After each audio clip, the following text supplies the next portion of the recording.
ർക്ക് വേണ്ടി രക്ഷയൊരുക്കി. യേശുവിന്റെ പേര് തന്നെ രക്ഷകനെന്നാണ്. ആളുകൾ എപ്പോഴും ചോദിക്കും, എവിടെയാ ഒരു രക്ഷയുള്ളത്? എൻ്റെ പ്രശ്നങ്ങൾക്ക് ഒരു പരിഹാരം എവിടെയാ ഉള്ളത്? എനിക്ക് എവിടെയാ സമാധാനമുള്ളത്? ഞാൻ ഇന്ന് മരിച്ചാൽ എൻ്റെ നിത്യത എവിടെ ചെലവഴിക്കും? പ്രിയ സഹോദരൻ രക്ഷയുടെ ചില പ്രത്യേകതകൾ പറഞ്ഞു. വലിയ രക്ഷയാണ് ദൈവം തരുന്നത്. കാരണം വലിയ വില ദൈവം നൽകി ഒരുക്കിയ രക്ഷ, അത് വലിയ രക്ഷയാണ്, നിത്യരക്ഷയാണ് എന്ന് പറയുവാനായിട്ടിടയായി. എന്ന് പറഞ്ഞാൽ ഈ ഭൂമിയിലെ ജീവിതം താൽക്കാലികമാ, ഇതിനപ്പുറത്തുള്ള ജീവിതത്തിലേക്കും നമ്മളെ കൊണ്ടുപോകുന്ന രക്ഷയെ ദൈവം നമുക്ക് ഒരുക്കി. എന്നാൽ അത് കഴിഞ്ഞ് കർത്താവിന്റെ ദാസൻ പറഞ്ഞൊരു കാര്യമുണ്ട്, പൂർണ്ണമായ രക്ഷ.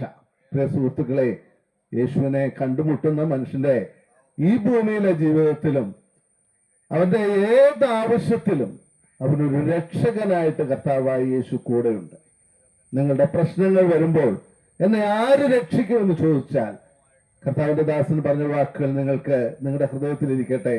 നിങ്ങളുടെ ഏത് പ്രശ്നത്തിലും നിങ്ങളെ പൂർണ്ണമായിട്ട് രക്ഷിച്ച് നിങ്ങളുടെ കുടുംബത്തിന് പൂർണ്ണമായ ഒരു രക്ഷ നൽകാൻ, നിങ്ങളുടെ മനസ്സിന് പൂർണ്ണമായ ഒരു രക്ഷ നൽകാൻ, നിങ്ങളുടെ പ്രശ്നങ്ങൾക്ക് പൂർണ്ണമായ ഒരു വിടുതൽ നൽകാൻ കർത്താവായ യേശുവിന് സാധിക്കും. കർത്താവിന്റെ ദാസൻ പറഞ്ഞു, മറ്റൊരുത്തനിലും രക്ഷയില്ല എന്നൊരു വാക്ക് പറഞ്ഞു. ഞാൻ ആ വാക്കുകൾ കൂടി ഒന്ന് ആവർത്തിക്കട്ടെ.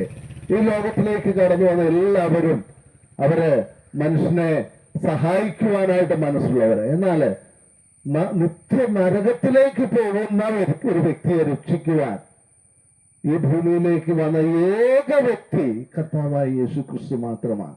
മറ്റൊരു പ്രസ്ഥാനങ്ങളോ മറ്റൊരു തത്വശാസ്ത്രങ്ങളോ ഒരു രക്ഷകനെ ഇതുപോലെ അവതരിപ്പിക്കുന്നില്ല. മാത്രവുമല്ല, ഇന്നുവരെയും ഈ യേശുവിനെ കണ്ടുമുട്ടിയവർക്ക് മാത്രമേ പറയാൻ സാധിച്ചിട്ടുള്ളൂ ഞങ്ങൾക്ക് രക്ഷ കിട്ടി എന്നുള്ളത്. പ്രിയമുള്ളവരെ, ഈ രക്ഷ നിങ്ങൾക്കും അവകാശമായി തീരുവാൻ, രക്ഷയ്ക്കൊരു പ്രത്യേകത ഉള്ളത്, സന്തോഷം കിട്ടും. രക്ഷ പ്രാപിച്ച ആ സന്തോഷം നിങ്ങൾക്ക് അനുഭവിച്ചറിയുവാൻ ഈ കേട്ട വചനങ്ങളിലൂടെ ദൈവം നിങ്ങളെ സഹായിക്കട്ടെ. ഒരു വാക്ക് നിങ്ങൾക്ക് വേണ്ടി ഞങ്ങൾ പ്രാർത്ഥിച്ചുകൊണ്ട് അടുത്ത സ്ഥലത്തേക്ക് കടന്നു പോകാനായിട്ട് ആഗ്രഹിക്കുന്നു. പ്രിയ തോമസ് കുട്ടി ഞങ്ങൾ കടന്നു വന്ന് ഇപ്പോൾ ദേശവാസികളായി നിങ്ങൾക്ക് വേണ്ടി പ്രാർത്ഥിക്കുന്നതായിരിക്കും.